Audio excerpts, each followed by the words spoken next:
Good evening, everybody. Good morning, wherever you may be in the world right now. Thank you for joining us today.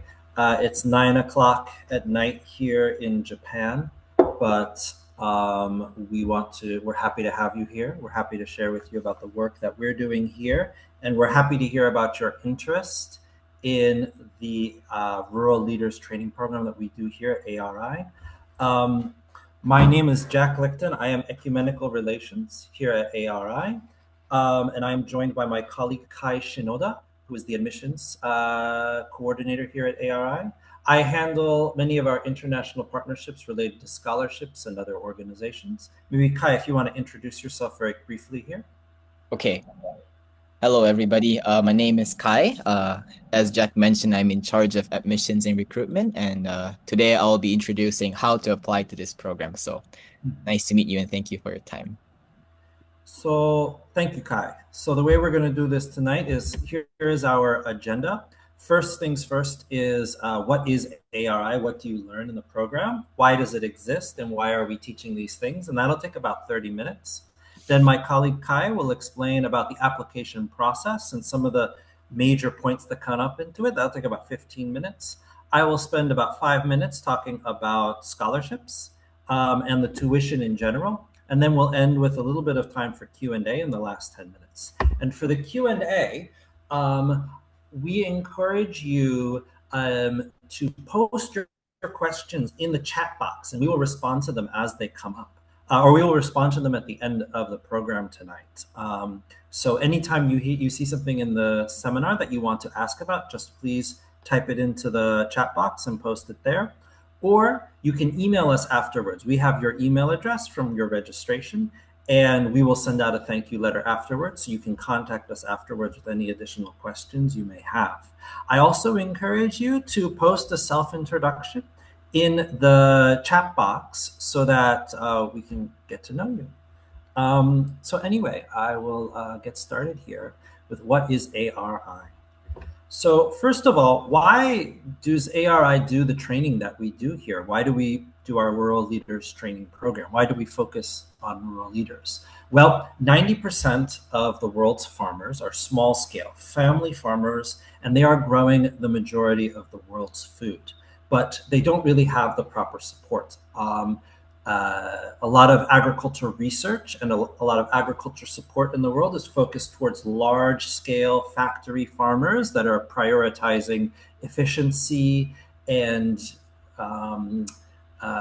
various industrial measures over the welfare and the well-being of both the people who are working the soil and the soil and the ecosystem itself. And when you abandon the food producers of the world and the food ecosystems of the world, you see people see farming, they imagine that it is not valuable, it's not important. So they depopulate the agrarian areas, they depopulate rural areas for overcrowded cities where there is not necessarily a guaranteed job. So you have urban poverty, which is a whole new beast. But then in those agrarian areas, the farming areas, you see a loss of food producing populations and agricultural knowledge. And as you lose the people and you lose the knowledge of those areas, you see a disconnect from health, education, and social services. And with the loss of your society, you see the influence of extremist groups. And as all of these changes are happening, and with the onset of rapid carbon emissions and industrialization, you see impacts from the changing climate on the ecology, the soil carrying capacity, the loss of the productive soils and the healthy soils. And all of these changes create new forms of poverty, and from poverty you see new forms of violence, particularly against vulnerable groups in society such as women and children. So with all of this background behind us, we can see it all around the world. You see language-based or ethnic violence in places like Cameroon as recently as the past few years. Sri Lanka has had a long history of interreligious violence between different groups targeting different religious groups and different language groups. And all of this is happening, with the greatest impact on farming communities. You also see farming communities who want to defend their rights, defend the right to their land and the right to their ecosystem, most notably in places like Brazil, where the indigenous communities and the farming community staged very large labor rights organizations to demand their own rights as farmers, which several of these labor rights and indigenous rights activists are among our graduates. And even in a country like Japan, where ARI is based, Japan is maybe comparatively speaking, a stable country with a longer history of industrialization. But Japan is also an aging society with a shrinking population and dramatically shrinking populations in rural areas. So you see farming, abandoning farming, and now Japan is a food importing nation. 60% of the food in Japan comes from abroad, although not at ARI. So with seeing these challenges across the world, we at ARI conduct the Rural Leaders Training Program each year. The Rural Leaders Training Program empowers rural leaders of Asia, Africa, Latin America, and the world to develop the mindset and resources to solve many challenges of their rural communities. So we're not just teaching agriculture, we're teaching leadership for rural areas and leadership in many different forms. We are recruiting our participants in our program, people like yourselves, from grassroots organizations, not people in an office or in a national office, but people working all throughout, directly with the people, directly in the field, who have hands-on, significant hands-on experience with folks in the field at the farmer level. And we are serving rural communities, weakest sections, and ethnic, religious, or other types of minorities in their communities. And we're doing it every year. So 2027 started just a few months ago, and or 2026 started, and we'll be looking forward to 2027 next year, which is what you're here to consider. So all of our work that we do at ARI is under our motto, that we may live together, because we're looking to create a world where we value our food that sustains our lives and sustains our lives together as a community, that we may live together, of course. And so the Rural Leaders Training Program, what it actually looks like. So it's 9 months long, from the end of March, with April 1st as the first day, until the second week of December. Everybody leaves ARI and gets home in time for Christmas. So it's a 9-month program. We have 20 to 25 participants from up to 15 different countries. So very diverse body, 2, 3, or 4 different continents each year. It's communal life and learning. We are on the ARI campus, people are living together in the dormitories. They are eating their meals together, working together in class and in the fields. And so it's learning from each other, mutual learning. And although we are based in Japan, the program's primary language is English. Now, with many different countries and many different cultures, it's an international English. So it is not one specific type. Everybody's English has the unique properties, and we're encourage understanding through international English. Where is ARI? It is about 2 hours north of Tokyo, in an area called Tochigi Prefecture called Nasu-Shiobara. It is not Tokyo. It is a small town. It is actually, ARI is founded through one of the Japanese Christian churches, the United Church of Christ in Japan. The predecessor to ARI was a seminary program for pastors to train to work in rural areas throughout Southeast Asia. This was the Theological Seminary for the Rural Mission. It was a program designed to train people for working in places that Japan had colonized and caused damage to help rebuild and redevelop. Then in 1973, ARI was established as an independent institution, as a school, as a legal body, as a school, where we can train not just pastors from one faith, but people from all walks of life, NGOs, agricultural cooperatives, schools, and churches, and from any sort of religion and any kind of spiritual background. And we have been here since 1973, so just over 50 years. This is an image of our campus. It's a nice drawing of our campus. This is about 7 hectares or 14 acres, what you see here, and it's divided into 2 sections. So on the right, we have our agricultural, basically the farm buildings. On campus, we are raising chickens, pigs, and goats as part of our curriculum. And we're also raising up to maybe 70 different types of crops and vegetables. Our main staple is rice, but we also grow wheat and corn, and we're growing many types of seasonal vegetables that match the 4 seasons of Japan. So some may be familiar for folks from a tropical or desert climate, some may be very different. And all of this is part of the educational program. So we're not just raising our food, we are learning from the process of growing it and harvesting it. Now, the other half of the campus here is academic and lifestyle, the community buildings. I just want to note here, we have our Oikos Chapel, which is where we have a daily gathering of sharing time amongst the community. This is part of our community development program. And then we also have our dining hall, Koinonia, where participants in our program, as well as staff and volunteers at ARI, cook and eat together as part of group sharing. Now, the program itself, there are 3 pillars to ARI, and these are what make the ARI program unique. And it's also not just the contents, but how we combine them. Now, what those 3 programs are, the first pillar in the program is sustainable agriculture, also known as food life, variety of regenerative agriculture. The idea is basically, how do you feed your people and your ecosystem?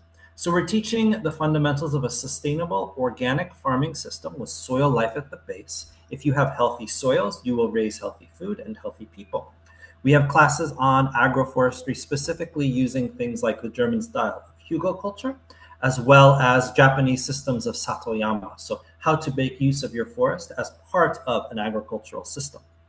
We're teaching how to build essential organic fertilizers such as bokashi, soluble calcium, fermented fruit and vegetable juices. These are all things that we use in the ARI farm.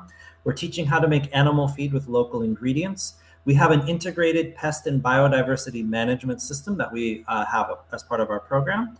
And although we're teaching all of these different ideas that work at the ARI campus, we're not just teaching ARI stuff. We're teaching the basic fundamentals, because we understand that ARI, as a temperate climate in northern Japan, is not the same as tropical Indonesia or a desert climate in Africa or savanna in Kenya. We know that there are different climates throughout the world. So we teach the basics and then show how you can adapt them to your own ecosystem. Or we ask you, how do you adapt this to your ecosystem, to your resources at home? Because we don't just want you to take in knowledge. We want you to think, reflect, act, reflect on what you've learned, and try again. The second pillar is servant leadership. This is ARI's leadership model. It's how to reach people, leading them from the bottom up. So we're not teaching command and control, we're teaching guidance and support. We're teaching you how to bring out the best qualities of the people on your team so that they can lead and guide others, including you. As a leader in a team, you are also part of a team, and they will be guiding you and leading you at some point. We want you to teach how to approach your colleagues in good faith so that they can trust you, you can trust them, you can work together in a healthy manner. Now, specifically, we also include a creative writing portfolio for personal reflection. So as you're learning leadership, you can think about what makes me a good leader, what things work for me, what doesn't work for me. And then we also have specific classes in items like active listening, nonviolent communication, coactive coaching, and facilitation. And these are just examples. Now, the third pillar is community building. ARI considers itself a community of learning, and so we learn from each other. So we're teaching how to live with your people and learn from them. In ARI, we have men's and women's dormitories where you have a roommate from a different country or continent. So you're living together in close quarters. There's a lot of listening across nationalities and cultures. And with different cultures, there's a lot of opportunity for miscommunication, for conflict. We want a little conflict because then you learn how to manage conflict. So we teach conflict management as part of the classes. We have different community events that participants in the program organize and plan out and implement and learn from what goes well, what doesn't go well. And then we also teach simple project planning and management, such as a farm program or managing a grant. So not just managing the grant, but applying to external grants and report writing so that you can demonstrate the success of your projects. Now, we have these 3 pillars of the contents that we're teaching, but what's also important is the method that we teach it. How do participants learn at ARI? We use a lot of learning by doing, hands-on practical training, participatory learning. I mentioned hugel culture. This is making hill-style beds on the farm. You might learn it for 20 minutes in the classroom, then the next hour and a half is spent in the field actually making it, because it's easy to forget what you learn in a classroom, but if you actually try it and have the experience, you discover what works and what doesn't work much more effectively. We also do this for things such as project management. Or project planning. We will have several classes on just implementing a test case of a project that you figure out with your classmates in the classroom. So even classroom learning is workshop and less lecture. There are a few lectures at ARI, but we really want to focus on the discovering it for yourself. And that's how we sort of aim to teach as a participatory learning model. Our program itself, we try to emphasize the sort of what you can learn from the field. This is not just learning by doing, but it's also in the food that we eat. As I mentioned before, we serve food in our dining hall koinonia. We're cooking the food ourselves. 90% of the food that we cook is grown on the ARI campus. So ARI itself is 90% food self-sufficient with all organic food for at least 40 years. This is also part of our multicultural communal life. While you are eating, working, spending time together, it's 15 to 20 different nationalities training and living together in the process. Now, we don't just focus on items at ARI. We also have observation trips and study tours across Japan, so you can learn things that are not just from the ARI campus. This is example elements of Japan's history.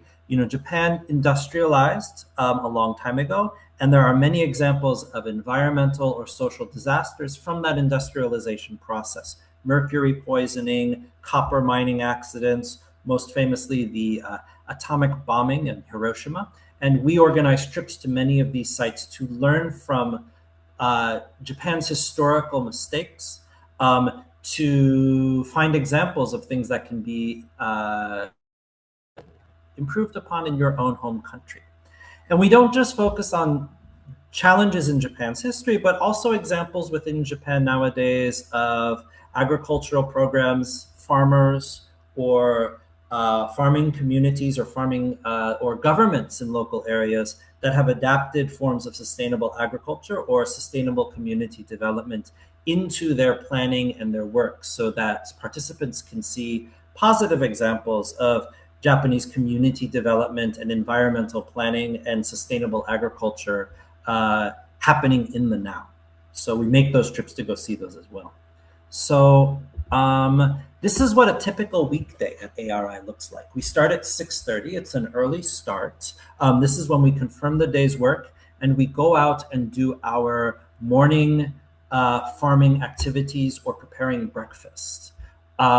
We call this morning farm work food life work, and I'll explain the food life work in just a second. But this is farm activities and food preparation that everyone at the ARI campus does, including staff like myself and volunteers and interns on the campus, helping the participants in all of this work.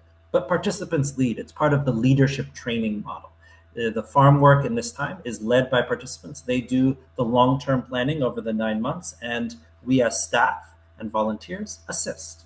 After farm work, we have breakfast and a break time. We have a morning gathering. This is a rotating responsibility of a sharing session and announcements throughout the day. This is led by a different participant or staff member or volunteer in the ARI community as a way to get to know each other and better understand each other's work. Then in the morning and in the afternoon, between lunchtime, we have the classes and the workshops that participants partake. Those are the things I've explained before. Then in the evening, after the class time, we have one more round of the food life work, the farm work or dinner preparation. Then at 6:30 is supper, and that's the end of the day. Now, I mentioned food life work. What is food life? It's food and it's life. This is a very, very important concept at ARI. It's part of our understanding of where everything comes from, because we are not just training servants for communities, we are training servants for the earth and servants for the soil. So food life is this idea that all life is sustained through the production and consumption of food grown from the soil. Food is both a source of life and it is life itself. Consumers and producers all return to the soil to become a source of food for the next generation. When we touch the soil, grow our food, and eat together, we share in that cycle of life. And so food life is a vital activity for human beings to maintain their lives, and it connects God, the earth, and human beings, working as a medium for reconciliation and peace building. At ARI, we say that we don't grow healthy food, we raise healthy soil. And from that soil comes the plants that feed the animals, that eventually feeds us, and then we feed the soil once again later on. And part of our training program is to teach this cycle that from producing healthy soil, you produce healthy food, and you also produce an earth that will sustain not just your generation, not just your children's generation, but future generations afterwards. So this is our concept of food life here. And all of this is designed, if we respect the earth, if we respect our neighbors, if we respect our communities, we can build a model of peace throughout the world that will help fix some of the challenges I started out explaining today during this presentation. This is the ARI model and what we are training folks to do in their home communities. So now, this is, in case you are curious, this is the class of 2026. We have 24 people from 14 different countries. You can kind of see their faces here, and there's more information about them on our website in the coming days to learn more about each one of them and the work that they are doing.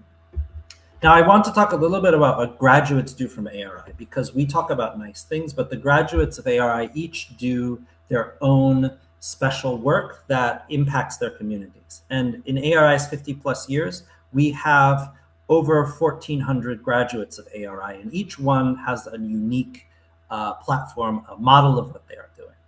So this is just 3 examples tonight. The first here is Roy David from Karnataka in India. After graduating ARI in 2003, what he learned at ARI was a idea of new level of respect for the most discriminated against members of his region in India.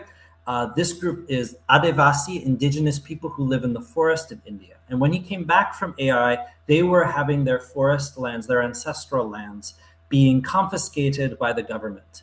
And so he helped advocate for the Adivasi and organize them also to advocate for themselves. So he participated in large marches on Delhi to protest the loss of the Adivasi ancestral lands. And thanks in part to these actions, they were able to get a new act a new law passed in India protecting their Adivasi rights to their forest lands. And after this was passed, he's been working to organize Adivasi villages on land management, as well as business planning and profit sharing. So he's continuing to do this work in India now. One other example here, we have Saila from Rwanda, a recent graduate of ARI. After graduating, she prepared a project proposal and received a grant for what she calls One Chicken, One Child project. So these are children in her home community in Rwanda. Each one receives a chicken and a fruit tree to raise for themselves. It's designed to teach children practical skills in livestock management and responsibility. If your chicken can lay eggs and hatch new chicks, then you will have larger work and more benefit for your family and your community. And she found a 93% success rate in chick hatching, which led to a second phase of this project, distributing chickens to another round of people in her home region. The third person we have here as an example, Danette from Cambodia.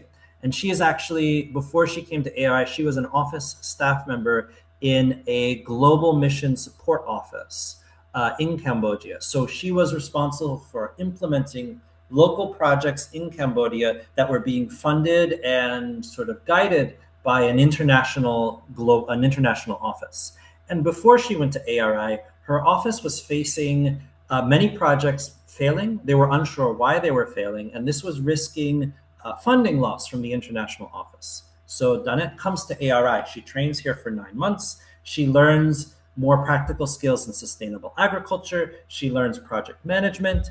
And with the ARI training, she's able to go back into her office and dramatically improve the success rate. So not only do her existing projects continue to work and their organization is able to continue assisting people in the communities, but she's also able to start up um, women's bookkeeping projects in her own community and family support programming, as well as sustainable agricultural training systems. And she is actually back at ARI now for a second year training assistant program to learn how to manage her own organizations so that in the future she can continue the work even as her own program changes. So she wants to continue this work in Cambodia and lead it herself. So this is just a couple examples of different graduates' work after leaving ARI and the direct impact they have in their home communities when they get back home.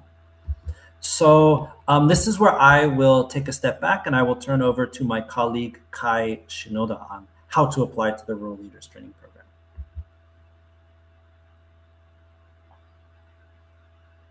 Sorry, I was okay.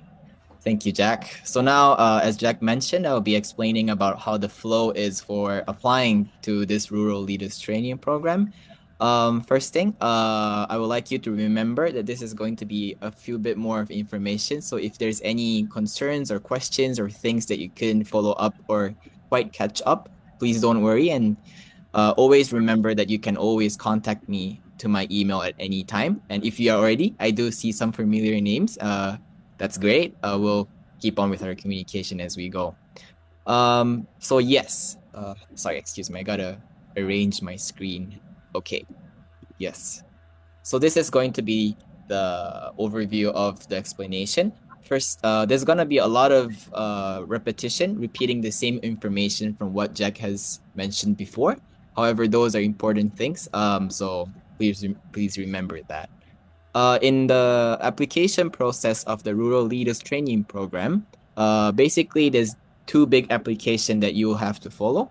The first step is the sending body application, which is the organization's application. This is our policy where any individual cannot come to ARI as an individual alone. Every individual, or as Jack mentioned, we call it the participants. Every participant has to have a firm organization that they belong to at least 3 years minimum. And that organization has to be in an agreement that they will be sending an individual to ARI for 9 months. This is a very important concept that we follow for many years. This is because that we do understand that probably starting a new project from scratch all by yourself is a very risky and very difficult thing to do in many of our rural contexts. And so our solution to this is to choose an individual, to select an individual to join our program who can immediately apply the learnings upon their return with the organization and the community they have already been working with. So the top two numbers, sending body application, is for the organization that you belong to if you want to become a candidate, or if you're the sending body and the director, this is the application you will be filling up first. And then secondly, the individual application, which is the actual candidate, actual individual who wants to come to ARI. After these two applications are completed, then we'll move on to an interview. Probably we'll have one or two.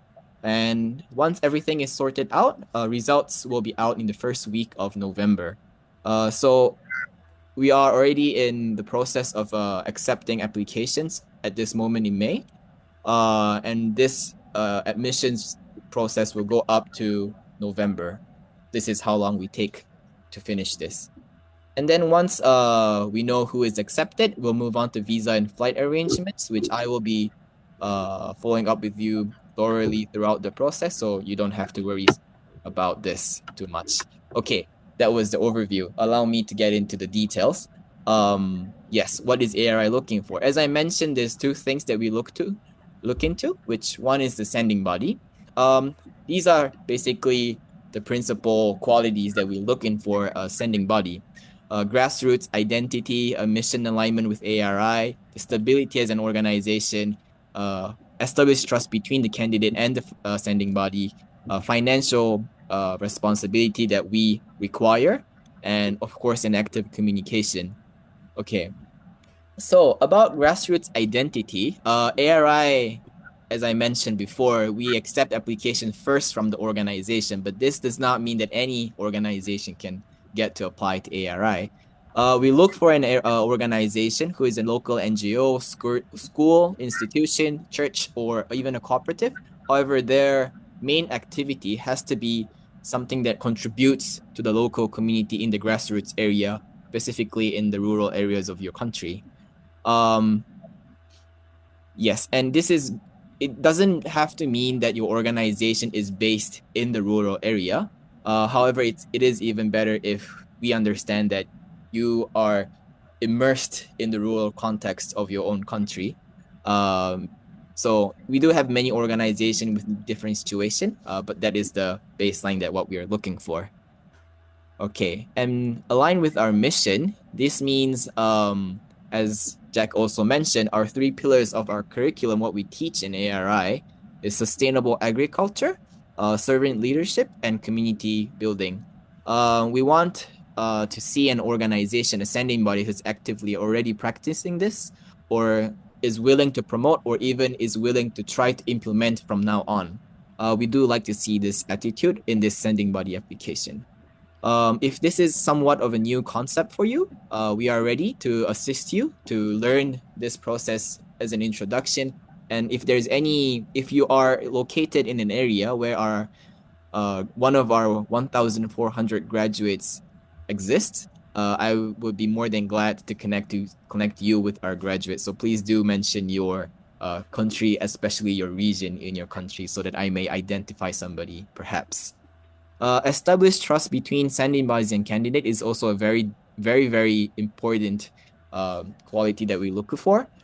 This is because the candidate belongs to this organization. At least we need to know. It's an actual qualification that each candidate has been in that organization for at least 3 years, so that we understand that there is somewhat of a firm trust relationship between them, and the candidate already has an impact in that organization that is ready to create more. This is a difficult topic, especially if there is a gap in the understanding of why they want to come to ARI between the sending body and the candidate. Yeah, you can imagine if the individual is not communicating well with the sending body and coming to ARI upon their return, our whole purpose of this application is not going to fulfill.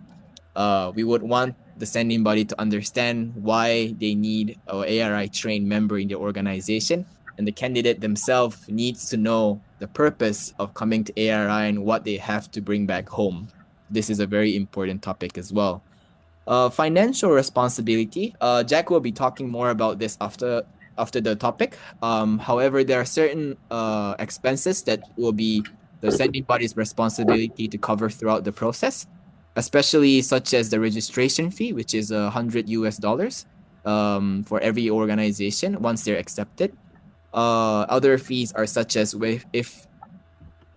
if the organization accepts one of their candidate to commit to ARI for 9 months, we do expect the sending body to also cover, for instance, such as like their visa application fee or their passport fee. And if they do have to travel a long way to the capital, we do expect that transportation fee coming out from the sending body, supporting their own members as well. This links to the established trust between the candidate and the sending body. So yes, this financial ownership is what we look into as well. And of course, obviously the active communication. As I mentioned, application process lasts from right now, May to end of November. And since we cannot visit your place to actually look into your activity and your projects, we require a lot of communication, and we will ask many, many questions to understand better of what you do, how you do, and how much you're doing. Many questions. This is not only by Zoom interview, but via email. And so we do like to ask to both the sending body representative and the candidate both. So please stay active in communication. So sorry it was long, but this is what we look into every sending body. Okay, moving on to the next, which is the individual. These are the qualification for what we look into an individual. We have an age regulation, which is between 25 years to 45 years. This is also, we do understand age is just a number for some of you. This is because when we look into the mental preparedness and also the physical capability, this is our sweet spot, being 25 to 45.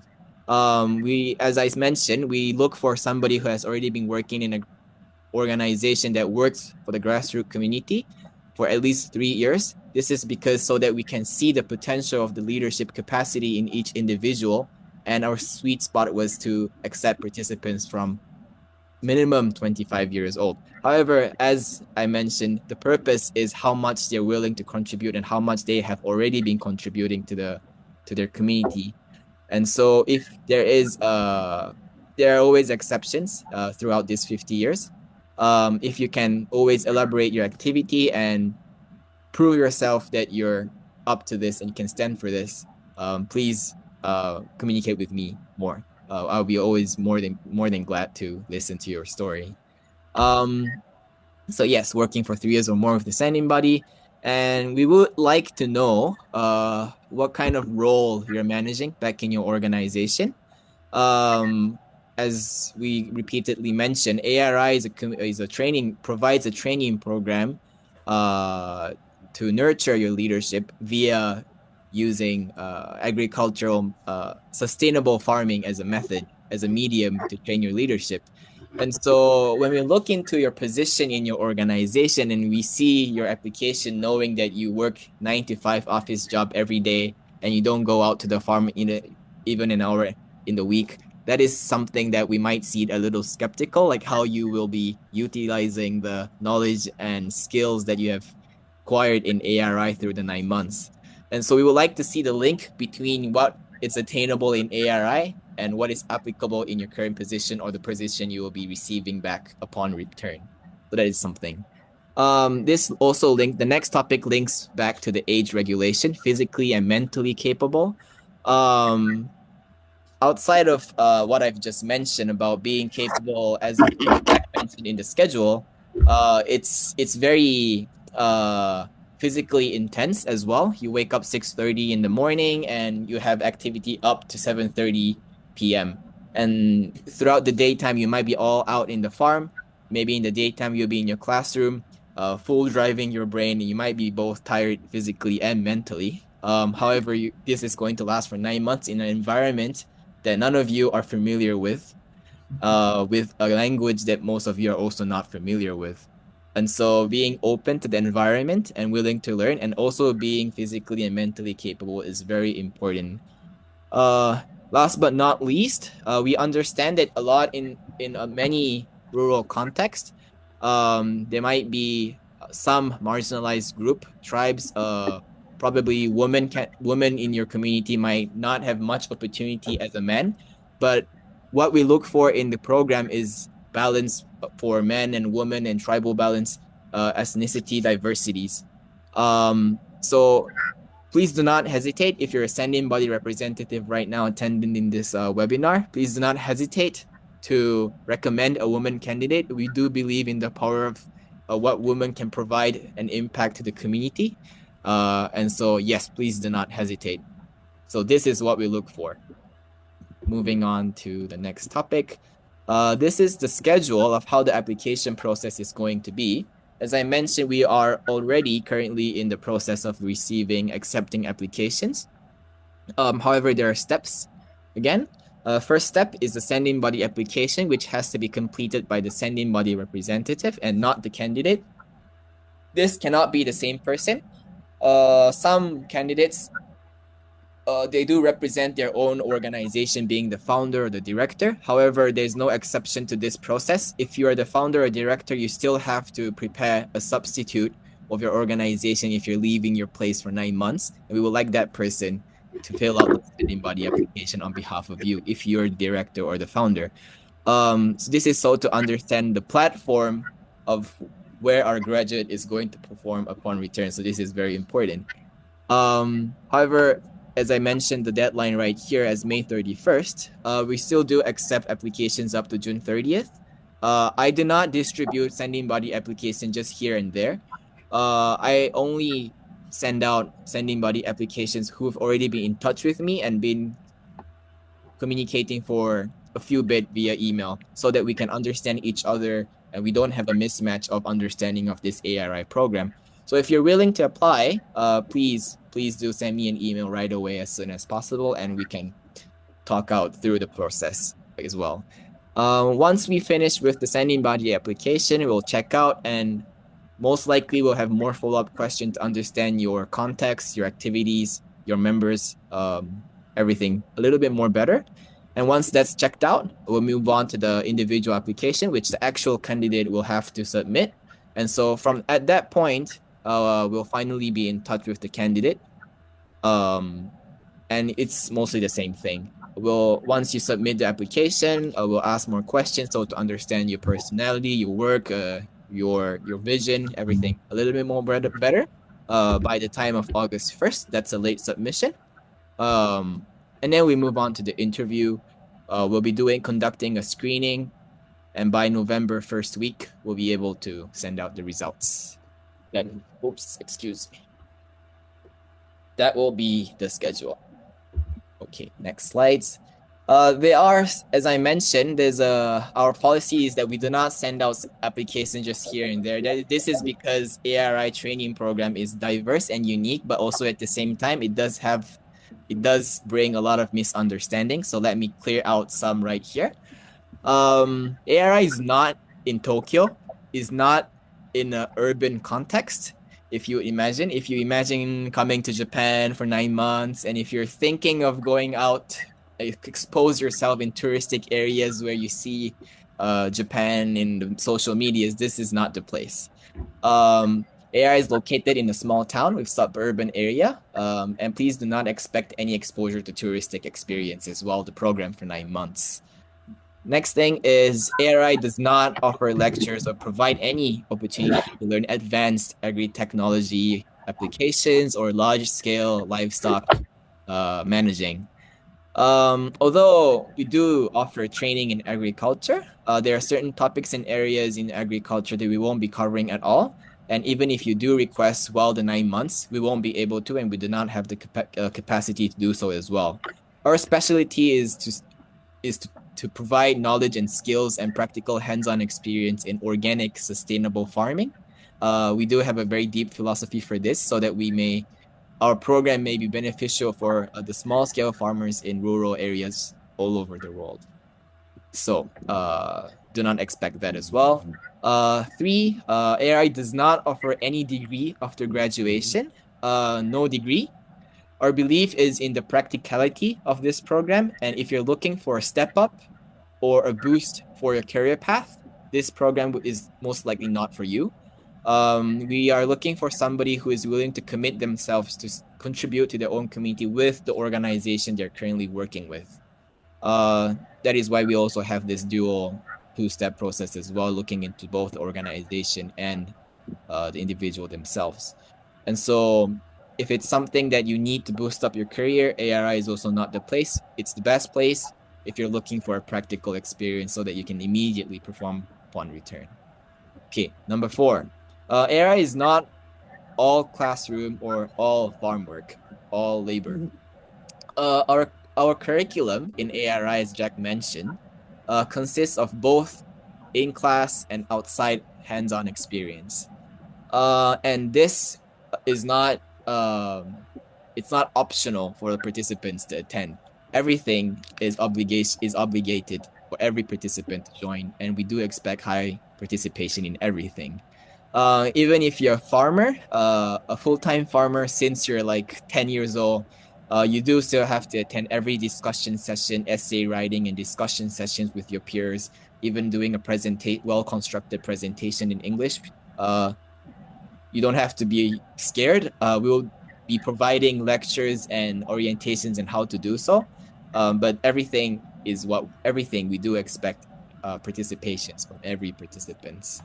And lastly, ARI is not easygoing at all. This is also a very, very common misunderstanding. And even for people who are accepted and coming here in the first month, they will be telling me, this is not what I heard. So I'm going to repeatedly say it's not easy going.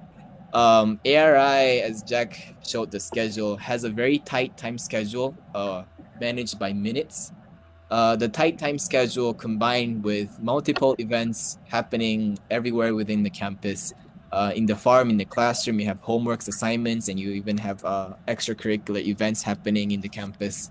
Managing everything while you have to communicate with one another, with your peers, where everybody is going to be speaking in their second or third language, which is English, um, while adjusting yourself in an unfamiliar weather where it's like 5 degrees to 10 degrees in the first month you come, and gradually getting warmer, but then it's extremely hot in the summer. It's going to be very unfamiliar for you, for most of us, as a participant, and especially the food culture in ARI will be very different from what you have daily in your country.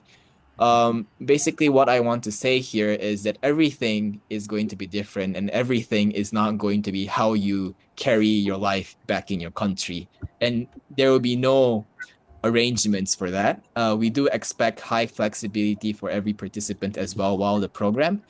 And so we do expect to be very ready for every participant to join the program. So yes, please note these things, that if you please reset your understanding of ARI if this was what you think. So yeah, these were common misunderstandings. I think next one is the last slide. Uh, yes. But not to worry. So far, if you feel a little intimidated, please don't be. If you're interested, please contact me through admissions@ari.acjp anyway. There will always be a way, and if you have any concerns at this point, you can always clarify with me at any point. My job here is admissions and recruitment coordinator. However, I'm not the person who's going to decide who gets to come and who gets to not. I'm just the coordinator organizing all these applications and screening process. So my job here is to bridge ARI and you and your story.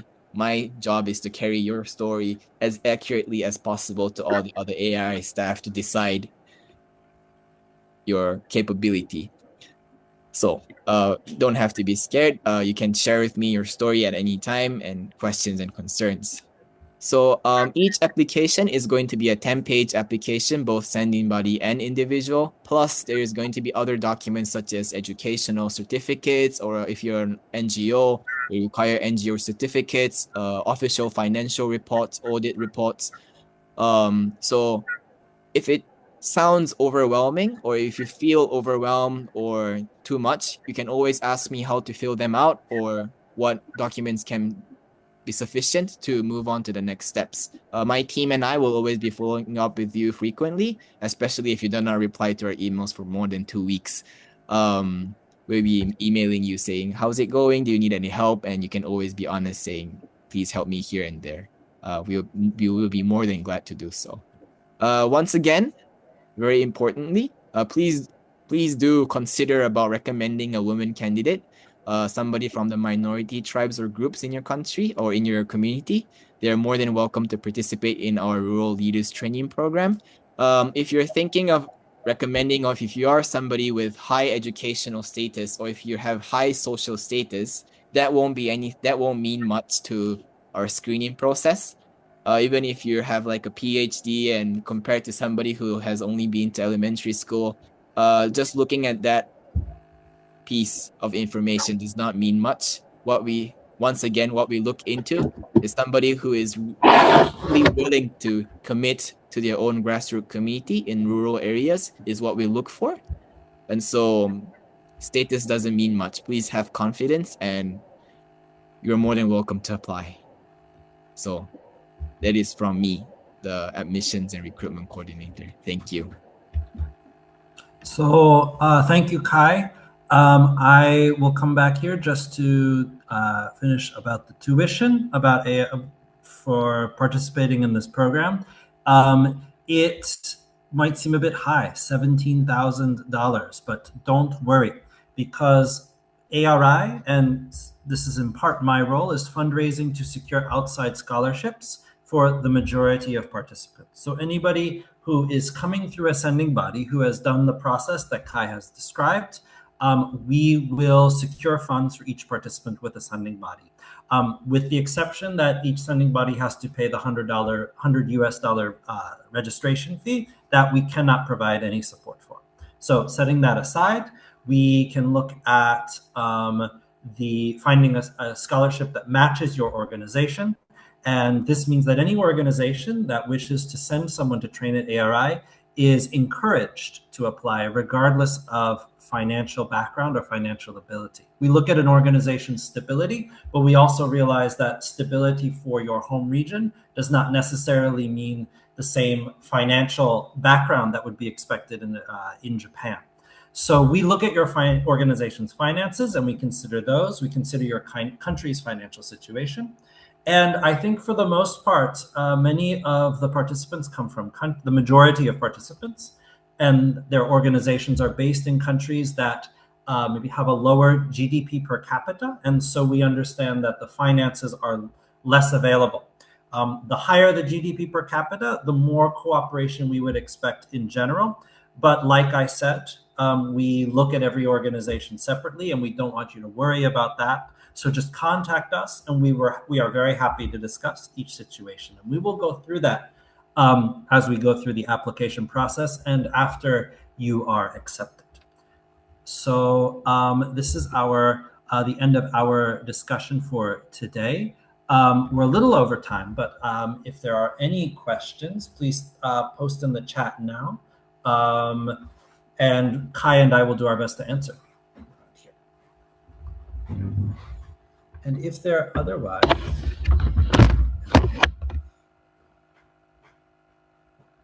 if there are no questions,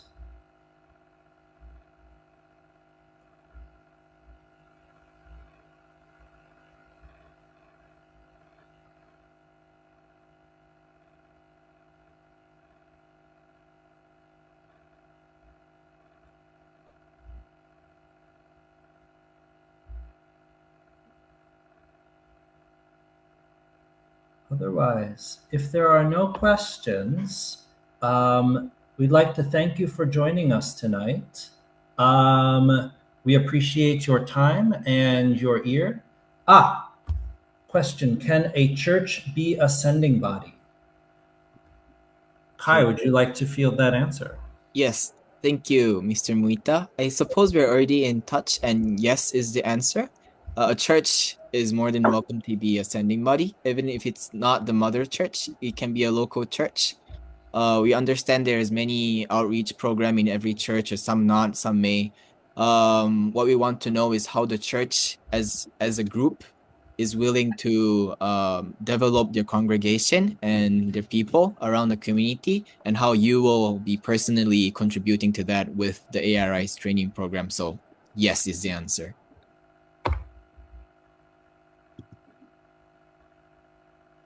All right.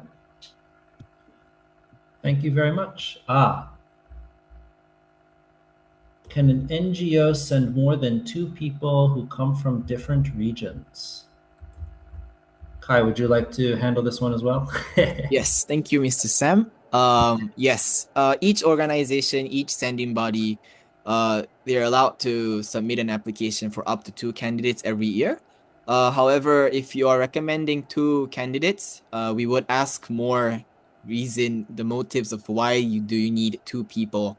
And I suppose coming from 2 different regions would be a good, strong reason.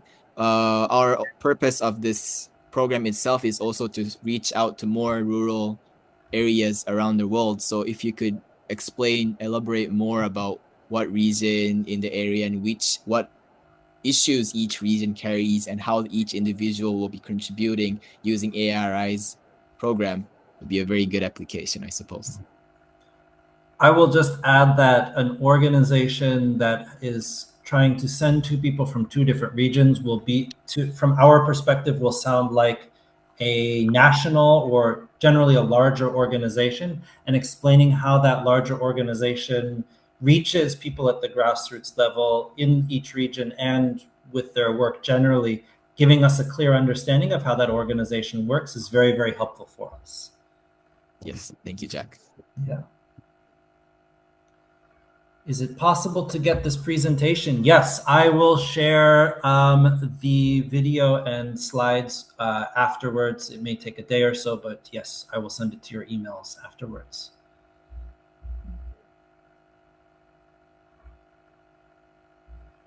All right. Thank you.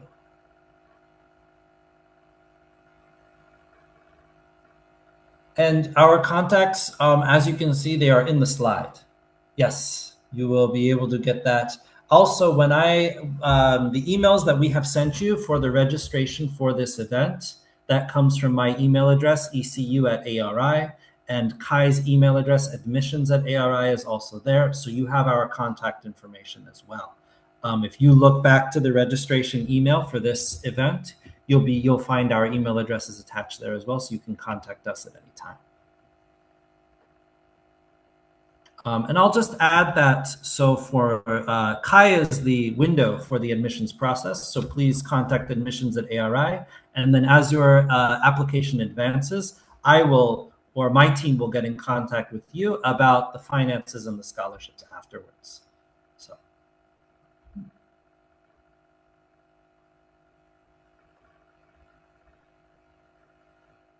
All right. I think that's just about it. Thank you, Kai. Thank you, everyone, for listening. I want to say a quick thanks to one of our volunteers, Lydia, who's joined us both tonight and the other night. Say hi. Yes. It's 10 o'clock here, and I appreciate their hard work. So thank you very much. Last minute question. How to send the $100? Kai, how do people send the $100? Okay, so the registration fee of the $100 is only applicable if you're accepted to the program. And once you're accepted to the program, there's going to be more informative orientations then. However, the $100, we either ask every participant to bring along with them by cash, or we also send over the bank transfer informations as well. So not to worry. All right. Thank you, everybody. Thank you for questions, and thank you for attending, everybody. Thank you.